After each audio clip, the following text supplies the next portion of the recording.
I'm Damian Barrett and welcome to the 2016 wash-up for the Power. If this team doesn't do something soon, their 2013 to 2014 form will prove to be a one-hit wonder. Would you agree with that, Matthew Lloyd? Yeah, I would, Damo, and I'd go as far to say that I think Ken Hinckley's coaching for his future next year. I think that if they don't play finals, you feel like his job under David Koch would be under scrutiny. You know what David Koch is like. He wants success, and they've really underperformed over the last few years. Go back a couple of years, there were so many options from which to choose a highlight, but in 2016 there weren't many. Who do you nominate as your highlight for this year? Robbie Gray, the Rolls Royce of Port Adelaide, is my highlight because, I think when so many of their stars underperformed, he was the one that stood tall. He had a period of time where he went missing a little bit himself, but he'll win their best and fairest by the length of the straight. And finished the year with 4 goals, 30 disposals.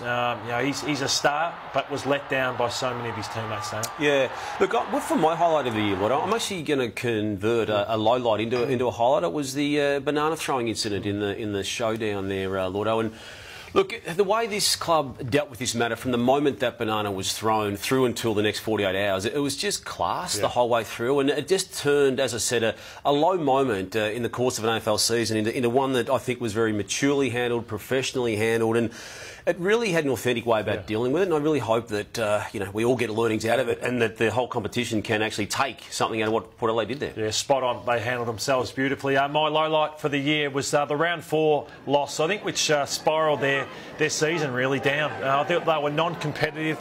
Ken Hinckley labelled them embarrassing and mentally weak.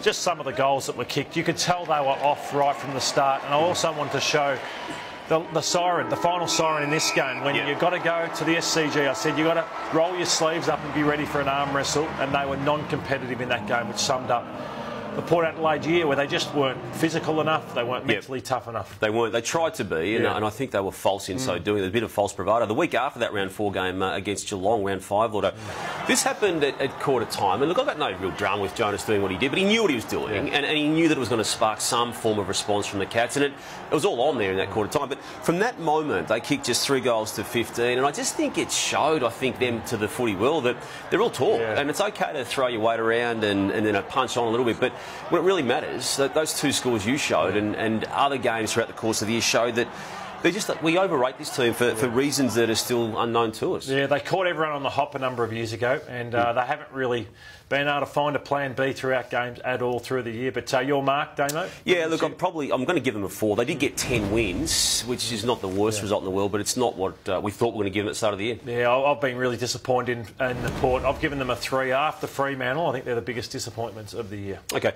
there were some people requiring a little bit extra in the pay packet, and I'm going to go with Jackson Tringo, who I felt manfully battled a situation throughout most of the year. Again, like you mentioned with Gray before, there were moments he had bad patches too, but I thought the role that he was required to play, he did well. But this game against Goldstein, Goldstein was hurt for much of the second half of the year, but I think it really showed that he's got a future in that role if he wants to commit to it. Oh, definite bonus. He went above and beyond for his club this year because he went into a role where he's undersized and did it admirably. For me, I'd say Aaron Young. I think he was one off the leading goal kicker in Chad Wingard this year, and he was the sub consistently when that rule was in. And this year, he's just become, particularly the first half of the season, he's just kicking 3s and 4s every week. So they've found a player there. I think he only got a 1-year contract extension at the start of the year, but I think he's someone that, they're hard to find guys, that can kick you 30 goals as small forwards. Gave him a real spark, didn't he? He did, yeah. At times.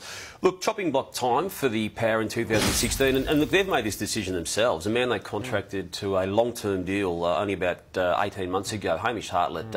They've let the footy world know that he's gettable, and that seems to be the case now, which I find staggering, that they can lock him away for 5 years at big money and now want to happily push him out the door. Well, what's amazing is the player I want to talk about was another player they signed to a long-term deal, Matthew Lobbe. So 5 years they gave Lobbe. I think he may have 3 years to go. With Paddy Ryder coming back, Trengove probably the second best ruckman at the club now.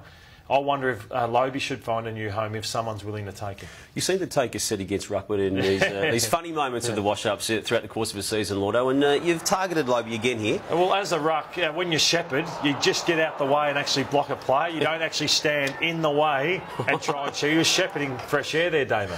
The talk just kicked it straight to it. Hey, they're going to need to improve dramatically, aren't they, if they are to go back up the ladder as they were a couple of years ago. And one man that needs to step up and help them do that is the man they got in on good money at the start of last year.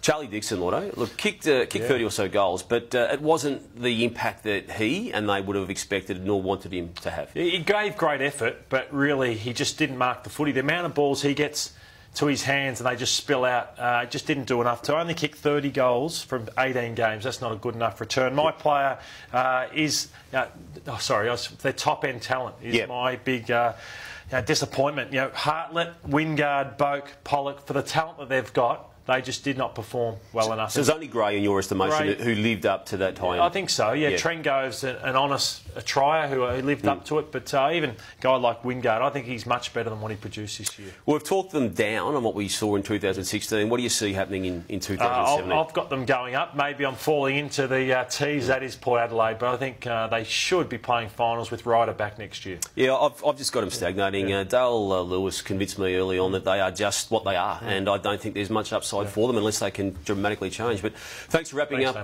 the Power in 2016, and that was the wash-up for Port Adelaide this year just gone.